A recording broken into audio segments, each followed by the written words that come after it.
Bonjour et bienvenue. Savez-vous comment la télépathie animale est entrée dans ma vie?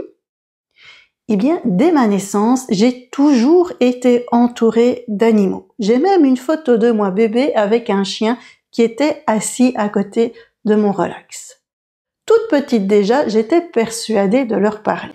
Avec le temps, le mental a pris le dessus. Il me disait mais que c'était impossible d'être en connexion avec les animaux et surtout impossible de recevoir, de ressentir leurs besoins ou même leurs émotions.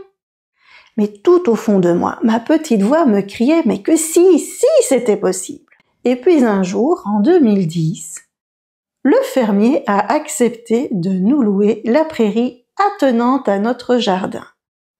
Et c'est à ce moment-là que tout a commencé. Mon rêve, c'était d'y mettre des ânes et des chèvres. Et vous allez voir à quoi on est arrivé. Bon, les chèvres, elles sont vite arrivées. En cherchant les ânes, j'ai trouvé Zorro. Zorro, c'était un petit poney tout triste qui était seul dans une prairie. J'avoue qu'à cette époque, j'avais très peur des chevaux. J'avais peur qu'ils viennent me mordre la tête, qu'ils viennent m'arracher les cheveux. Parfois, on a des drôles de choses. Alors, je me suis dit qu'avec un tout petit poney, je devrais m'en sortir. Erreur monumentale. Là, franchement, je me suis complètement loupée. Car une fois arrivé dans la prairie, Zorro s'est mis à mordre, à choter et à cabrer. C'était une vraie furie, c'était le king de la prairie. Il avait ses 2 biquettes, il avait son troupeau, et il était devenu imposant. Enfin, imposant du haut de son maître. Plus personne n'osait rentrer dans cette prairie. Il n'y avait plus que moi qui allais lui apporter à manger et j'avais les pépettes. Moi, j'y comprenais pas grand-chose parce que plus je lui donnais de l'amour et plus il devenait insupportable. Et pourtant, il fallait trouver absolument une solution, car il était devenu vraiment dangereux, parce que il y avait plus que moi qui rentrais dans cette prairie. Et c'est alors que la télépathie animale est venue sur mon chemin. C'est à ce moment que j'ai compris que moi aussi je faisais de la télépathie animale. J'ai compris que ce que je prenais pour un dialogue intérieur était en fait un dialogue entre mes animaux et moi-même. Bon, maintenant revenons à Zorro. Zorro avait été sevré trop tôt, il ne connaissait pas du tout les codes équins, et il faut admettre que moi non plus je les connaissais, mais pas du tout. Zorro avait donc besoin d'un copain qui allait lui apprendre ce que c'était que de se comporter comme un poney. Je me suis donc mise à la recherche d'un deuxième poney, je me disais qu'un deuxième petit poney, j'arriverais à gérer. Et j'ai trouvé Pégase. Pégase était un cheval qui dépérissait dans un manège. Alors j'allais dans le manège parce que ma fille prenait des cours d'équitation et là aussi ça a été un petit peu horrible, mais bon c'est une autre histoire.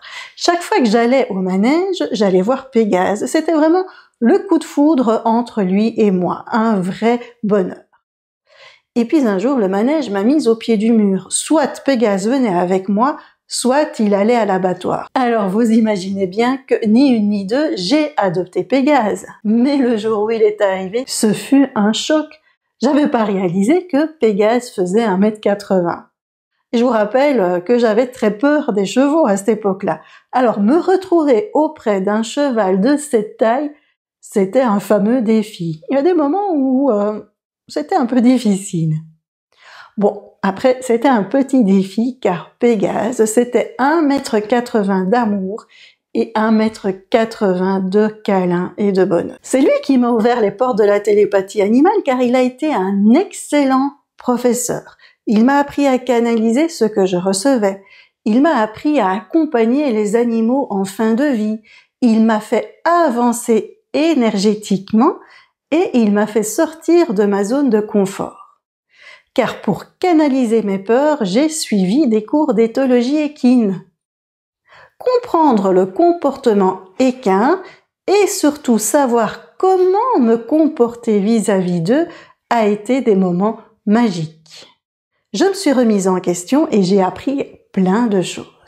Très vite, avec tout ça, avec la télépathie animale et avec cette éthologie équine, bien la paix est revenue dans la prairie. Et je vous l'ai dit, ce n'était que le début de la télépathie animale, car 6 mois après tout ça, Zorro a demandé pour changer de maison. Et donc je lui ai trouvé une maison où il n'y avait pas d'enfants, une maison où on n'allait rien lui demander à part brouter. Pégase, lui, a choisi le poney qui allait remplacer Zorro.